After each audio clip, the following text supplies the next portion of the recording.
Здравствуйте, мои хорошие, мои любимые, Тере Мукаллит Муармсят. Сегодня надо убираться. Как быстро распространяется по квартире пыль, грязь, шерсть двух хулиганов, черного и белого, да, баловников. Они, знаете ли, очень любят еще покусаться, подраться, играючи подраться. После этого от маркиза такие клоки. И белые от пушка, и черные здесь катаются. Здесь можно варежки валять. Это, знаете, техника валяния, валяния. Вот я сейчас, знаете, только валяние могу. А надо идти, начинать чего-то пыль вытирать, пылесосить, полы мыть. Ой, как же я люблю убираться. Обожаю. Ну, идемте.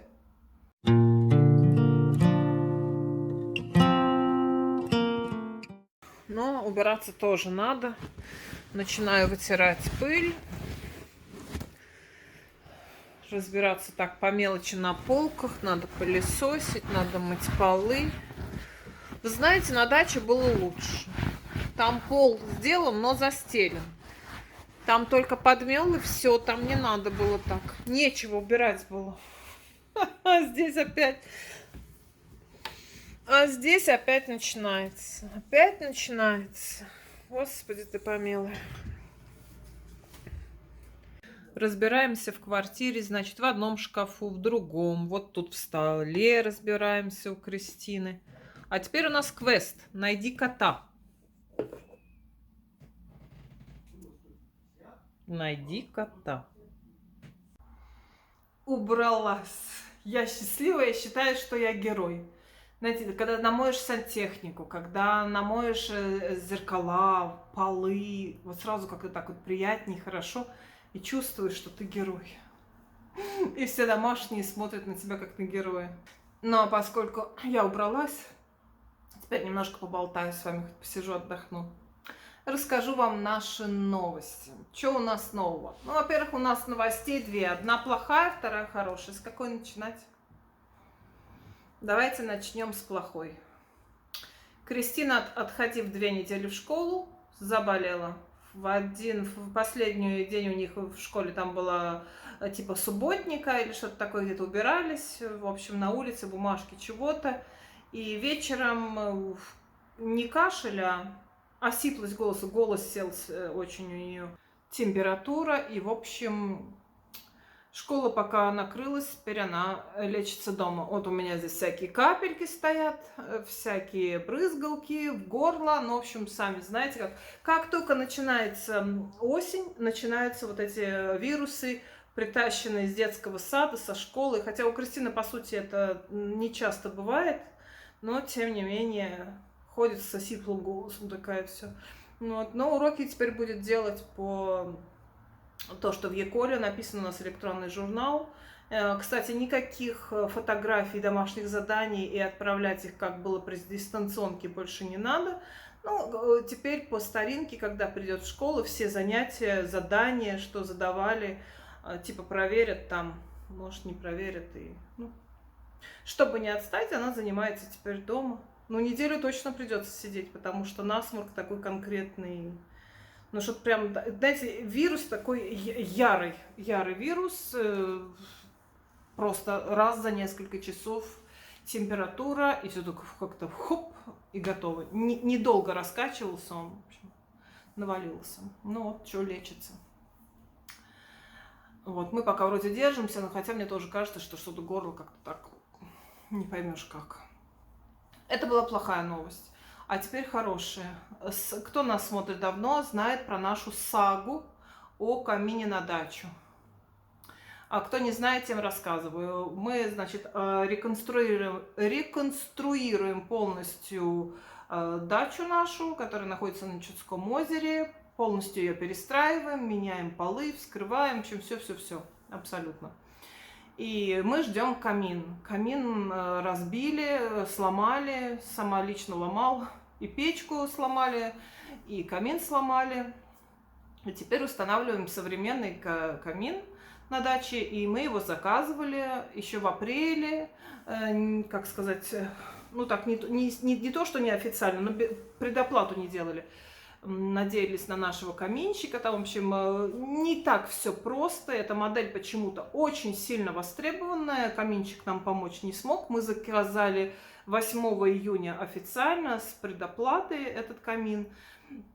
И не поверите, он пришел только что сейчас пришел. Представляете? В магазине говорят, что очередь на эту модель выросла до 20 человек, а каминов пришло всего 3. Именно вот этой модели, за которой мы бегаем. Мы теперь все бегаем за этим камином. И так-то он не дешевая вещь, еще их не достать. Сейчас сентябрь месяц. Заказали с предоплатой. 8 июня они только что пришли. То есть объясняют в магазине так, что делают их очень мало, а спрос на них очень большой. Так что мы его очень быстренько забираем. И у нас школа, у нас больной ребенок. Кто теперь будет заниматься стройкой на этой даче? Теперь там уже жить и отдыхать, как сказать, знаете ли, никто не будет, потому что учеба, уже Кристина болеет, плюс занятия, спорт, музыка там и так далее. Все, в общем, что теперь делать? Отвезти его просто так на дачу, во-первых, он колоссально весит. Его не сгрузит никто, кроме погрузчика. Это такая штука тяжелая. Вот.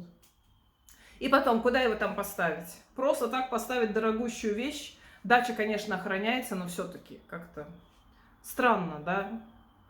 Поэтому, мне кажется, нецелесообразно такую дорогую вещь везти и без присмотра там оставлять. Одно дело, что если бы она была построена полностью там, это другое дело. Думали, что делать, и знаете, что решили? Решили арендовать, найти такое место в Таллине, которое отвечает, как это сказать, ну, в общем, куда-то можно сдать вещь на хранение на время. Арендовать, так сказать, полочку, как смеется, полочку, ячейку, куда, значит, этот камин можно на время, до весны теперь уже так получается, поставить на хранение, на зимовку. Вот, искали такое место, нашли. У нас есть, оказывается, такие места. Я даже как-то не очень знала, что, вот, например, люди, да, переехали, хотят переехать, там квартиру продали, а новую еще не купили, и куда-то уехали, у них есть возможность где-то пожить. Куда девать, допустим, все вещи с вашей квартиры? Оказывается, можно вот такое место аренду взять в аренду. Это ячейка, место, не знаю, как это, полочка, как он смеется, да, и туда всю эту квартиру вывести на время. Вот даже так можно. Вот. Но у нас, слава богу, пока не переезд, а только камин, хотя он тоже здоровенный и очень тяжелый, но в упаковке. Я очень волновалась тоже, как они будут его транспортировать. Знаете, он у нас просто, сам камин, он-то, понятно, чугунный, ничего страшного, но вот это внутренности. А внешне это аквариум. Почему так бегают все за этой моделью, я не знаю, но мне тоже он почему-то страшно понравился и выбрала именно его. Это аквариум, стеклянный аквариум обычно, просто со стеклами, как аквариум. С 3 сторон получается, как бы задняя стенка. Вот, и это стекло. Вот я очень боялась, как он будет при транспортировке, даже сейчас из одного места в другое. Но оказывается, он в таком деревянном кафтане, в такой деревянной упаковке, что там бояться не о чем, не за что. В общем, платим остальную часть, предоплата заплачена, платим остальную часть за этот камин. Магазин сам арендует транспорт и везет на нашу вот эту точку, которую мы ему скажем, по этому адресу, где этот камин будет у нас зимовать, ночевать, или как хотите, в общем, на полочку эту самую. Вот, в это место муж нашел какой-то как ангар, и там сдаются вот эти места. И стоит это в месяц будет 30 евро. Есть 20 евро, есть 30 евро, но, наверное, от 20, потому что у нас вещь все-таки крупногабаритная, 30 евро в месяц, есть по 40 евро в месяц. То есть, если, да, вот такая идея, если кому-то что-то вдруг, может быть, надо там где-то, да, что-то складировать до лучших времен, то, оказывается, вот такие варианты в Таллине тоже есть. Это вот были такие 2 новости.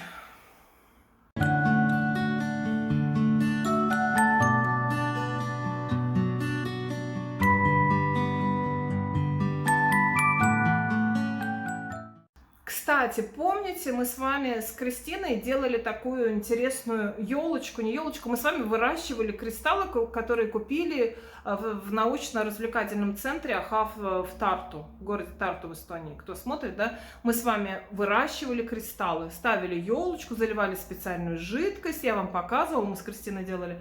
Ну, вот. И теперь, значит, прошло энное количество времени, не знаю сколько, когда я там показывала, да, теперь я вам покажу, что же там выросло.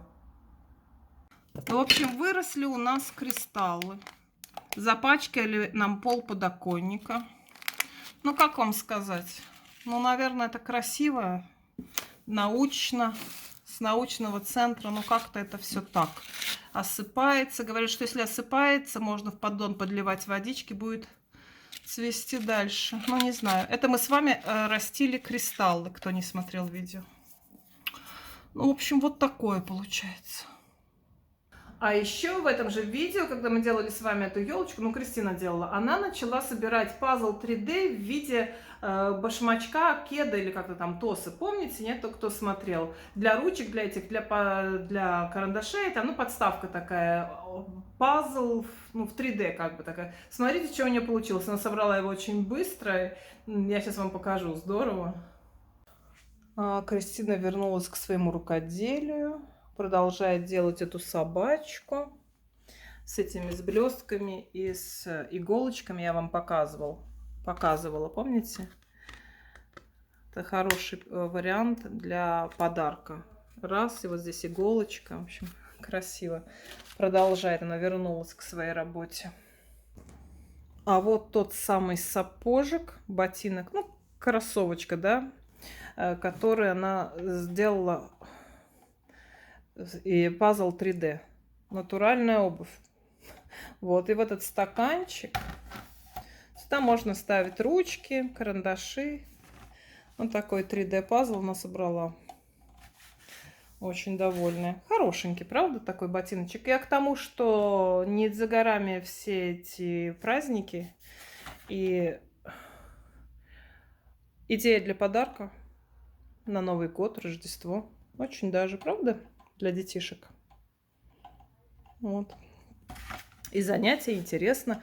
И своим трудом собрал, да, и будет она сюда ручки, карандашики поставит. И на рабочий стол. Поскольку теперь все дома, не сидят, да, все дома. Кто болеет, кто работает из дома, в общем. Пандемия как-то как была, так вроде и осталась, да, ничего не меняется. Многим работодателям понравилось, что люди работают из дома. Мне кажется, так очень много фирм останется на таком режиме. Ну, не знаю. Вот у нас, например, почти все работают из дома. А поскольку все дома, все хотят что? Кушать.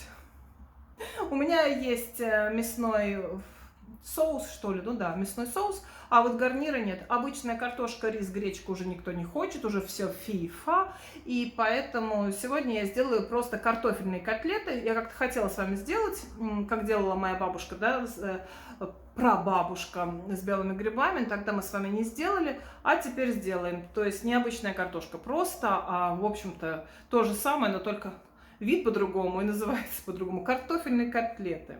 Картофельные котлеты как гарнир сегодня к мясному соусу. Сейчас налеплю зраз котлеток картофельных, обваляю их в сухарях и поджарю, слегка обжарю на смеси растительного и сливочного масла. Мокрыми руками берем вот так вот картофельное пюре и формируем котлетку. Вот такая котлетка. И теперь обваляем в сухариках и на сковородку. Вот такие котлетки у меня получились. В сухарях обваляла. Вот теперь я эти котлетки обжариваю. Не зразы. Я почему-то все котлеты картофельные называю зразами. Зразы — это когда с начинкой внутри. Это неправильно, конечно. И картофель, наверное, неправильно. У меня вообще все неправильно. Так что, знаете, у меня так, по-простецкому. В общем, картофельные котлеты обваляли, обжариваем.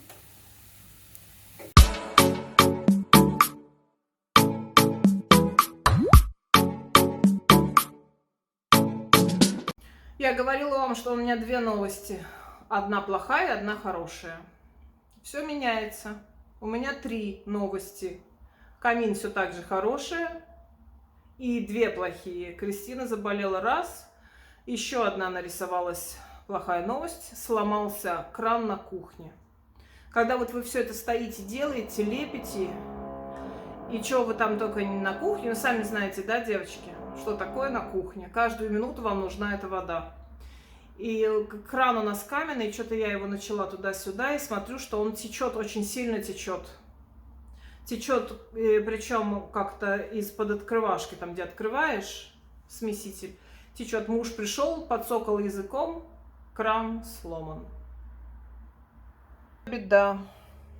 Смеситель сломался. Не то, что сломался, он как-то отсюда, вода идет у него, когда открываешь. У нас вот тут каменный он такой. Короче, открываешь воду, и вода льется не откуда-то протекает, а вот отсюда. В общем, не знаю. Муж пошел ремонтировать. Давайте посмотрим, что он там делает. Муж опять работает с мелкими деталями. Что это? Смеситель из крана в кухне. И что теперь за... Вот Кошмар. вылезла вот Мой эта прокладка. Короче, я разобрал, теперь это надо все собрать. Эту прокладку надо сюда вот поставить. Тут 3 вот этих самых. 3 прокладки, еще одна где-то была тут. Вот она. Вот она, 3-я. Наверное, туда надо лучше ставить. Сюда вот она. Вот, короче, там теперь надо собрать это все. И самое интересное, вот эта штука какая-то. Вот она как-то еще двигается тут. И вот эта штука какая-то, я не понимаю, то ли это пластмасса или нет, я не понимаю. Но запах дихлофоса. Может, это какая-то специальная смазка, я вообще не знаю, что это такое. Какая-то пластмасса, и нет, я вот... То есть самое главное теперь собрать ее туда-обратно. И главное, Вася, нет, а главное, чтобы у тебя не осталось с лишних деталей после сборки. Да. Ура!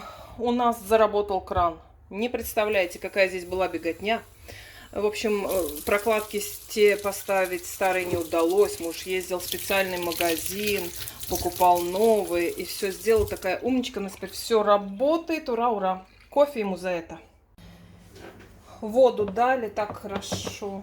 Как хорошо, когда есть вода. Вы не представляете. Вы не представляете, потому что она у вас есть. Как ее только нет, так сразу и плохо.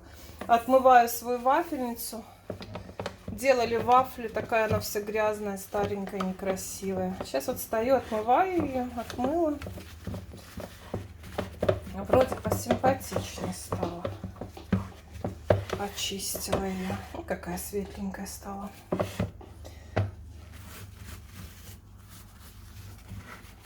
Вафли всем очень понравились. Идет заказ на новую партию.